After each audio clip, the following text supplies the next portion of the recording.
What's up, guys? Welcome back to my daily yap. It's 11:10 right now. A lot earlier than some of these other days.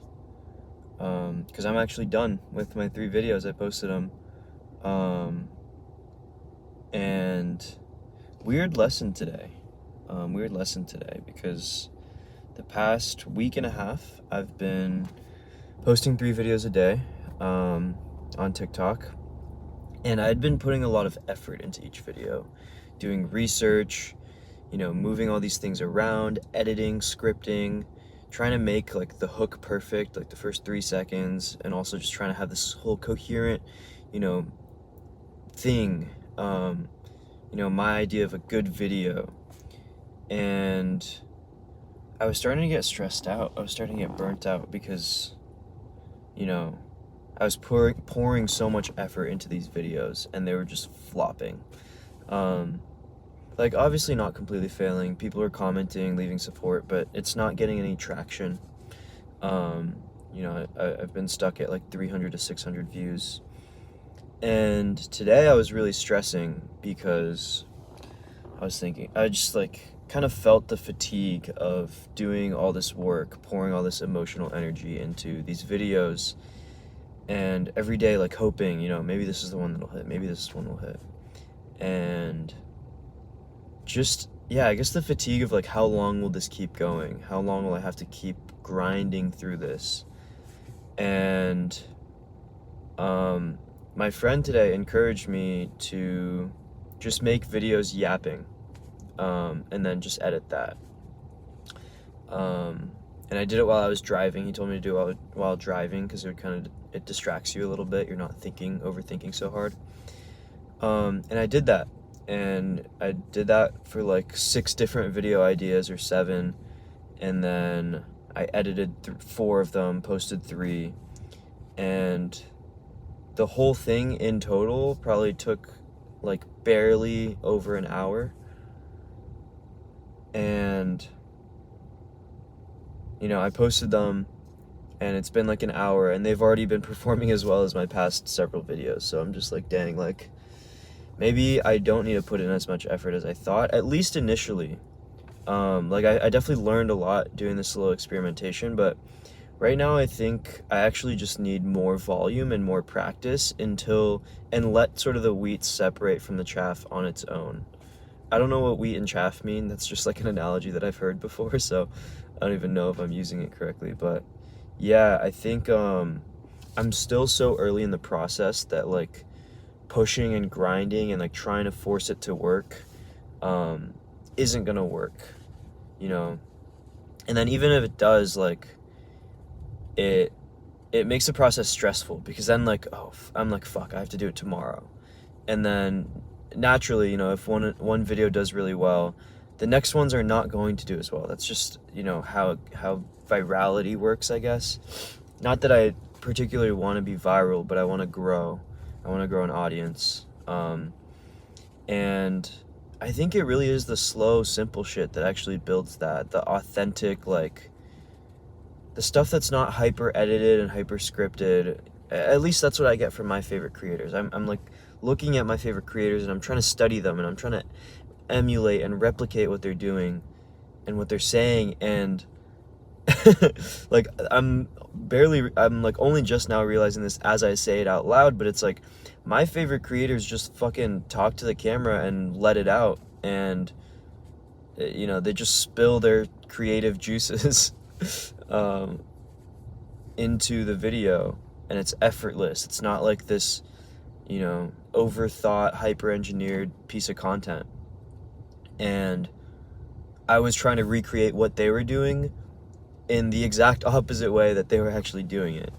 And that just goes to show like my analytical brain.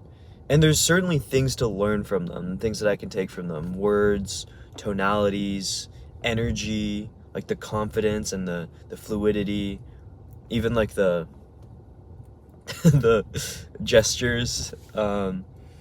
But yeah, I realized like I was going about this in a way that was maybe I'm realizing now actually that maybe I've been going about this in a way that one, obviously isn't working, so I needed to change it anyway. But two, like, not authentic to what I want to be doing in the long run anyway, which is like, my goal is to be able to whip out the camera and like spew value. You know, some of my favorite creators on YouTube and TikTok are the ones that can just be raw and unfiltered and like fucking connect like with me, connect with you, the viewer, and outpour like their experience and their emotions, but also their wisdom. And I guess I feel like I haven't earned that, so I feel the need to like do more research and like do all this like extra stuff, which I still absolutely have to do. I still have to earn that, and I'm certain of that. I need to keep learning and all this stuff, but the way that I've been doing it is unsustainable and frankly like kind of fake, the way that I see it. It's constructed, and I want to develop the level of wisdom, the level of life experience, but also like depth of knowledge from reading and watching movies and listening to experts and studying like the greats, you know. And by the greats, I just mean the people that I respect. So that's very subjective for sure. But I want to develop that level of competence and then internalize it and practice sharing that. And my practice of sharing that isn't cutting it down into these perfectly refined scripts and then just like you know, performing it like this you know, highly edited production every single time, but rather to learn a fuck ton of shit that's really valuable and that I find important and needs to be shared with the world, and then every day turn on my camera and talk about it and do very minor editing, share it with the world, and keep doing that and keep practicing bridging that gap of like learning something valuable and then being able to communicate and share it in a way that's easily understood and received by people and resonant, without having to put on this whole circus of like hyper quick editing and all this stuff, engagement bait. I just like, I don't like that shit, you know. I don't like it. And I have friends who are really good at that stuff, really good at storytelling, like visual storytelling and editing and camera angles and all this shit, and I respect it, right? I'm not hating on them at all. It's a craft. And like if I applied myself, I genuinely, you know, if I really worked at it, I think it'd be possible for me to achieve that. But at the same time, it's not something that I would want to do, and that's just a personal thing. And I'm spending a lot of time like qualifying myself. I don't think I have to. I like, when I say that I genuinely respect my friends who do this and people who do this, it's like I respect it in the same way that any craft that's difficult and takes a lot of time and effort is like, I have fucking respect for every professional athlete, every artist that's dedicated their life to their craft, regardless of what it is. I have respect for Mr. Beast, even though he's like a cornball and he just does, you know, he's basically a marketing machine, and Alex Hormozy too. You know, I don't agree with their values fully, and those two examples are people who are more extreme on the side of people I don't like, whose values I don't align with, but I have deep respect for the craft.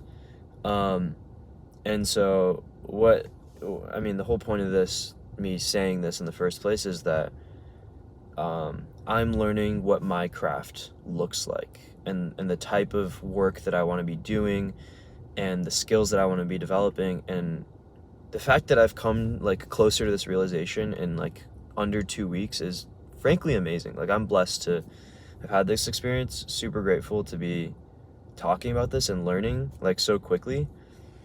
And so, yeah, grateful for you guys for following along.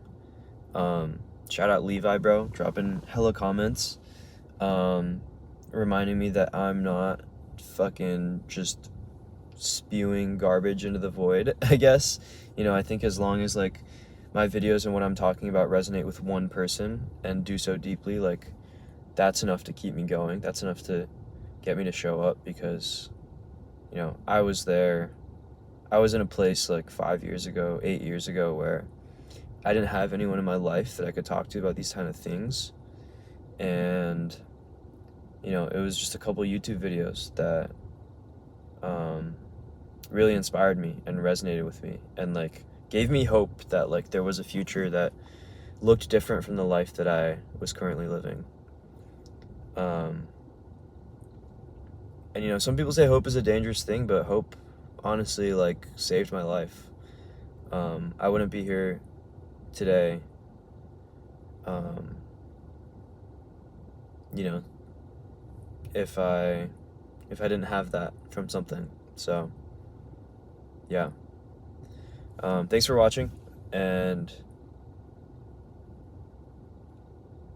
yeah, I feel bad that I went over 10 minutes, but low-key, I don't know, I feel good about what I just talked about. I think that's important. So yeah, I'll see you guys tomorrow. Peace.